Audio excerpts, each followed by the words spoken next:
What if I told you that the father of sociology didn't just want to study society? He wanted to reshape your beliefs, your morals, even your faith. Auguste Comte wasn't just a philosopher. He proposed a radical new religion with no gods, no prophets, only science and logic at its core. But was it enlightenment or control disguised as progress? Before you answer, you need to know what Comte truly believed. And trust me, it's way more controversial than you were taught in school. In the chaos of post-revolutionary France, one man looked at the rubble of society and saw not despair, but a blank canvas. His name? Auguste Comte. But he wasn't just a philosopher. He was a man with a mission to rebuild civilization from the ground up using the power of science, not through swords or sermons, but through sociology, a term he would invent, and a field he believed could replace religion entirely. Comte was born in 1798, during the aftermath of the French Revolution, a time when the traditional structures of power, monarchy, church, and aristocracy were crumbling. It was a world desperate for meaning, and Comte believed he had the answer, a new system of thought that could bring order, progress, and even salvation, not from God, but from rational observation. He didn't hate religion. In fact, he admired its social function.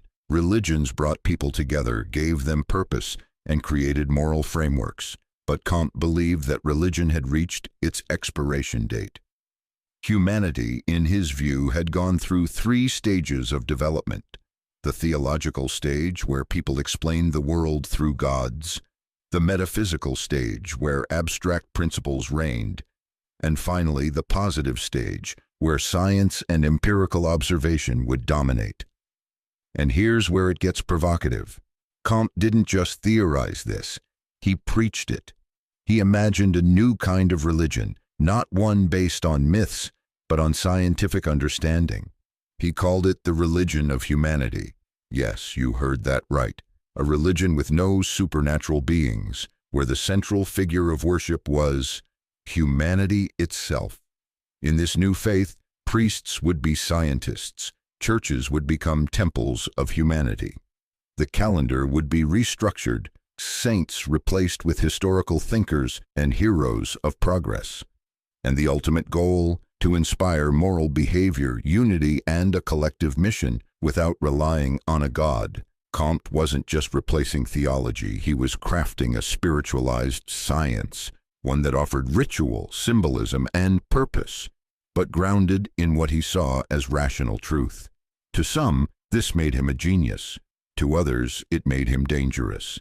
His critics called him delusional. Even his own disciples distanced themselves from the more spiritual aspects of his vision, but Comte pushed forward, unfazed. He even appointed himself the high priest of his new religion and wrote a full liturgy. In his mind, science and faith weren't enemies. They were evolving. And science, now mature, had to take the throne. But here's the unsettling question. Was he replacing God or becoming him? This wasn't just about sociology as an academic discipline. It was about power. The power to shape belief, morality, and even identity. Comte didn't just want to explain the world. He wanted to design it. And in a world still trembling from political upheaval, his ideas struck a nerve. Leaders, intellectuals, and reformers listened. Some adopted parts of his system. Others feared it, but no one could ignore him, because deep down Comte was tapping into something timeless, the human need for meaning, and he believed that science, structured, moral, and sacred, could become the new religion of the modern age. The question isn't just what Comte wanted, it's whether the world was ready to follow, or worse, already is. If you walked into Auguste Comte's study in the late 1840s, you wouldn't find a crucifix or a Bible. Instead, you'd see something even more unusual, a personal shrine dedicated to Clotilde de Vaux, a woman he loved deeply but who died young, and whom he later transformed into a kind of saint in his new faith. For Comte, she wasn't just a memory. She became a symbol of moral perfection, the emotional anchor for his religion of humanity. This moment wasn't just personal, it marked a turning point in Comte's philosophy. Until then, his work had been driven by cold logic, mathematical order, and structural observation. But after Clotilde's death, he realized something vital. Humans don't just need facts. We need feelings, morality, community, belonging. Those were things religion once gave. And Comte believed science could now provide them too. So he got to work. But this wasn't just sociology anymore. This was something much more ambitious and controversial. He began crafting a complete spiritual system, one to rival the Catholic Church in ritual, symbolism, and emotional depth. He wasn't content with theories. He wanted to build a church of science with its own sacraments, holy days, and hierarchy. At the heart of it was his calendar of great men. In this bizarre new liturgical year, each day was dedicated not to saints, but to intellectual heroes, Plato, Newton, Galileo, even Jesus, as a moral reformer, not a divine being. The new pope would be a philosopher-scientist. The hymns, verses of rational devotion. The prayers, odes to humanity's greatness and potential. To Comte, this wasn't blasphemy, it was progress. He believed we had outgrown the gods of thunder and wrath, of heaven and sin. In their place, we needed a higher truth, the collective love for mankind, anchored in scientific understanding and lived through ethical commitment. In his words, live for others would replace fear God. But here's where things get dark. Comte's vision came with strict social rules. In his ideal society, emotions would be regulated, education centralized, and every aspect of life, work, family, love, would follow the doctrines of positivist order. Freedom, as we know it, was not the point. Harmony was, and harmony meant obedience to reason. He wasn't just founding a religion. He was planning a moral dictatorship of the scientific elite. In fact, Comte even drafted roles for every citizen in his ideal society. Artists would glorify science. Women would serve as emotional stabilizers and moral compasses. Scientists would rule as philosopher priests. The working class would be obedient instruments of productivity. There was no room for dissent, only devotion to order. To some, this sounded terrifying. A technocracy disguised as utopia, a cult of reason wrapped in a velvet glove. But to Comte, it was salvation, a society where wars would end, crime would vanish, and humans would live in peace, not by divine will, but by rational design. He wasn't joking. He wrote entire manuals on how to train people emotionally, intellectually, and spiritually to follow his system.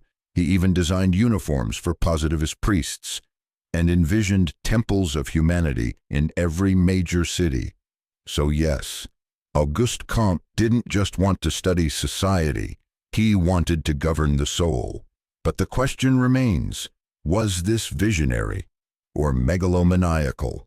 The line between order and control, between salvation and suppression, begins to blur. And as we look around today at algorithmic influence, social engineering, and moral branding in the age of data, maybe Comte's vision isn't so far-fetched.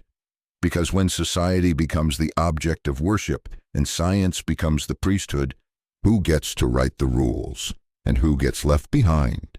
To understand the full scope of Auguste Comte's ambition, you have to step inside the mind of a man who didn't just want to improve society, he wanted to engineer it.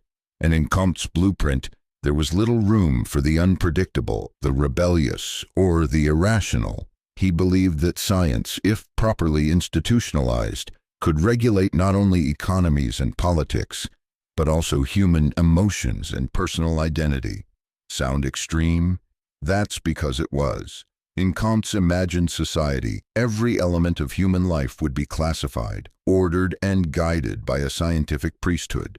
Families would be structured by moral codes dictated from above. Education would train not for creativity but for moral submission and intellectual hygiene. Love would be sacred, but only as an instrument of social cohesion. Individual freedom, that was seen as dangerous. To Comte, the chaotic freedom that erupted during the French Revolution had proven what happens when humans are left to their instincts. Disorder, violence, and collapse.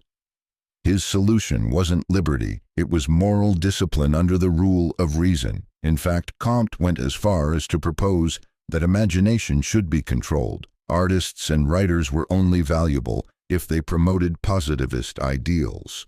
Their work would be judged not by beauty or originality, but by how well it served the religion of humanity.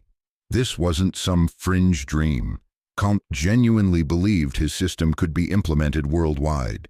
He envisioned a global moral order with a network of sociological temples, scientific councils, and trained positivist missionaries bringing order to what he saw as a fractured and irrational world. And yet there's something eerily familiar about this vision, isn't there? We live in an age where personal data is analyzed, behavior is predicted, and social platforms shape public emotion, all in the name of progress. And while Comte's world seems distant, his idea that society can and should be perfected through centralized control resonates more now than ever. But here's the paradox. Comte, in trying to replace God with sociology, ended up creating something almost more dogmatic. His system had rituals, saints, commandments, a priesthood, even a sacred calendar. And like many religious systems, it demanded loyalty, sacrifice, and total commitment. He didn't want half measures. Comte believed that only total devotion to the scientific order could save humanity from its own impulses. And so, he designed a society where dissent would be treated as disease and deviation as a kind of spiritual error. This is where his critics sharpened their knives. John Stuart Mill, once an admirer of Comte, later wrote that Comte's ideas were more despotic than Catholicism. Others called him the architect of an intellectual dictatorship. Even those sympathetic to positivism grew uneasy at the totalizing force of Comte's vision. But was he entirely wrong? Here's the uncomfortable truth. Comte saw a danger that still haunts us today. Without a shared moral compass, without structure, societies can indeed fall into chaos. He simply believed that science, not faith, should be our compass. He wanted sociology to function like a secular church, guiding behavior, regulating emotions, and creating social unity. And in many ways, modern institutions, education systems, public health policies, even algorithmic platforms do exactly that. But the question remains, at what cost? When we surrender the chaotic beauty of individuality for the cold comfort of order, when we silence dissent in favor of rational consensus, are we truly evolving or simply building a new kind of cage? Comte dreamed of a world where sociology replaced God, but perhaps what he really created was a mirror, one that reflects how easily humanity trades mystery for control and freedom for structure. And maybe, just maybe, we're closer to his vision than we want to admit. It's one thing to propose an idea, it's another to build it in the real world. And that's exactly what Auguste Comte tried to do with his most controversial creation, the Church of Humanity.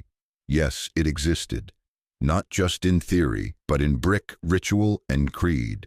By the 1850s, Comte's vision had gone from ink on pages to temples in the streets. The first official temple of humanity was established in Brazil, of all places, followed by others in England and France. These weren't metaphorical temples. They had altars, choirs, sermons, and even positivist sacraments.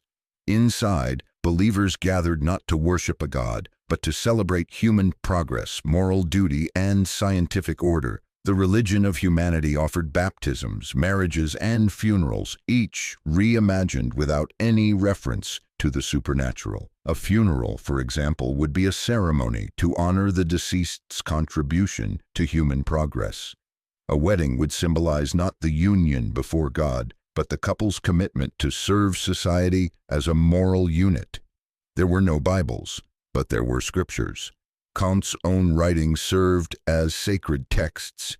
His system of positive polity outlined the moral commandments of the faith, while his calendar replaced religious holidays with days commemorating heroes of science, philosophy, and art. Even the architecture had purpose. Temples were adorned with the names of thinkers carved in stone, saints of reason, meant to inspire awe, reverence, and devotion.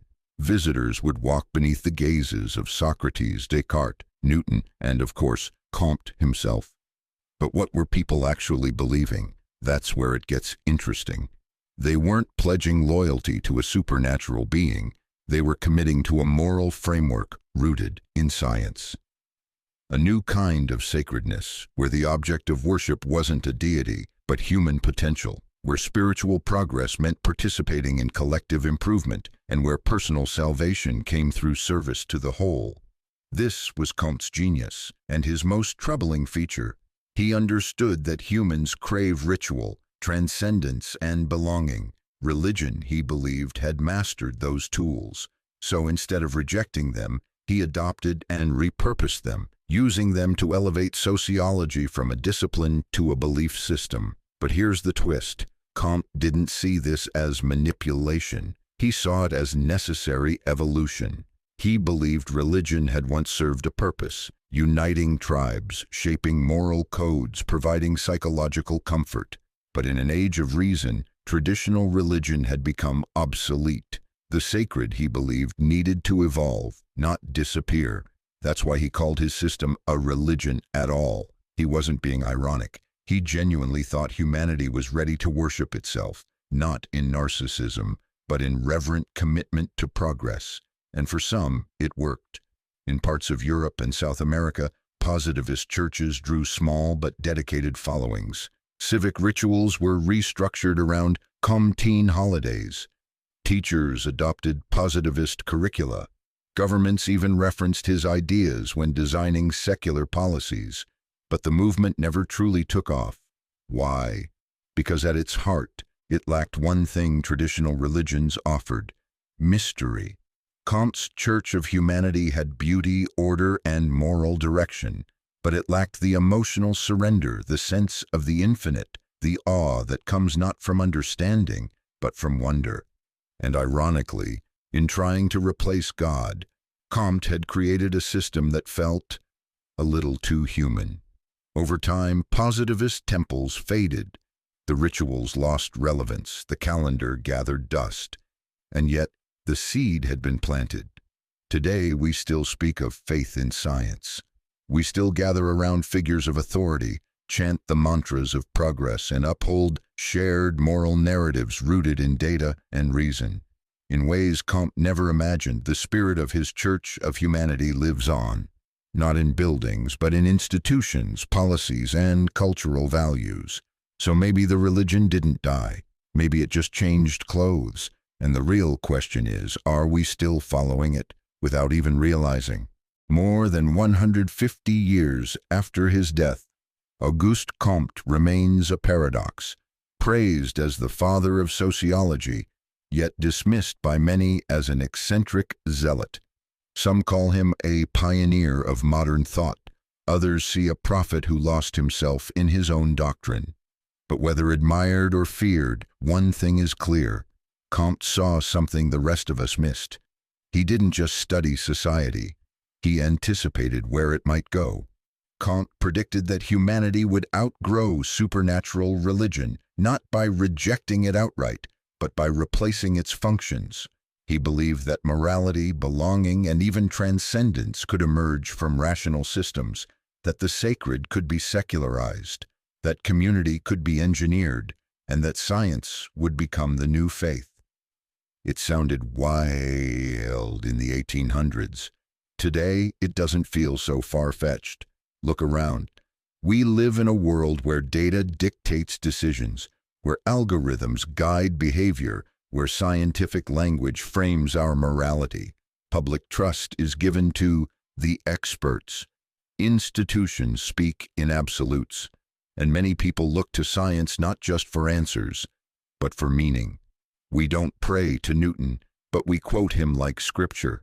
We don't worship Darwin, but we use evolution to argue morality. We don't kneel before sociology, but we accept its influence in shaping law, education, and even love. In many ways, Comte's vision has come true, but not in the way he imagined. His religion of humanity as a formal system failed, too rigid, too lifeless, too mechanical to inspire hearts. But the underlying idea that society could be moral without God, and that science could guide human destiny, won, quietly, subtly, systematically. And that raises the uncomfortable question, was Comte right to fear moral chaos in the absence of structure? Because here's the flip side. In rejecting traditional religion, many societies today struggle with fragmentation, loneliness, moral confusion, political extremism, social distrust. Comte warned that removing the sacred without replacing its functions would leave a void. And nature, as always, abhors a vacuum. Into that vacuum has come ideology as religion, politics as faith, and technology as God. But Comte didn't just offer a critique, he offered a solution. One that's deeply flawed, yes, but also frighteningly relevant. He asked us, can we build a society based on reason without losing our soul? And maybe that's the question we're still trying to answer, because sociology, his invention, is now everywhere. In classrooms, boardrooms, governments, TikTok feeds. We use it to explain everything from racism to romance, from crime to capitalism. And that's the triumph of Comte. He gave us the lens, but he also gave us the warning that rationality without humility can become tyranny, that order without empathy becomes oppression, that faith in science must never become blind. Auguste Comte tried to replace God, not out of hatred, but out of hope. He believed in humanity. He believed we could grow beyond superstition, beyond violence, beyond tribalism. And in that belief, there is something noble and something tragic. Because in trying to create a religion of humanity, he forgot one thing: humans are not machines. We crave truth, but we also crave mystery. We want order, but also freedom. We need knowledge, but we long for something that knowledge alone can't give. So here we are, children of Comte, whether we know it or not, living in a world shaped by his ideas, guided by his questions, haunted by his answers. He didn't just ask if sociology could replace God. He asked if it should. Auguste Comte dared to imagine a world where science replaced faith, and sociology became the new gospel. But his vision still challenges us today. Should reason rule the soul, or must something deeper guide us? If this made you think differently about society, share your thoughts below. Was Comte a visionary or a warning? Let's talk in the comments. Don't forget to like, subscribe, and follow for more untold stories behind the ideas that shaped our world.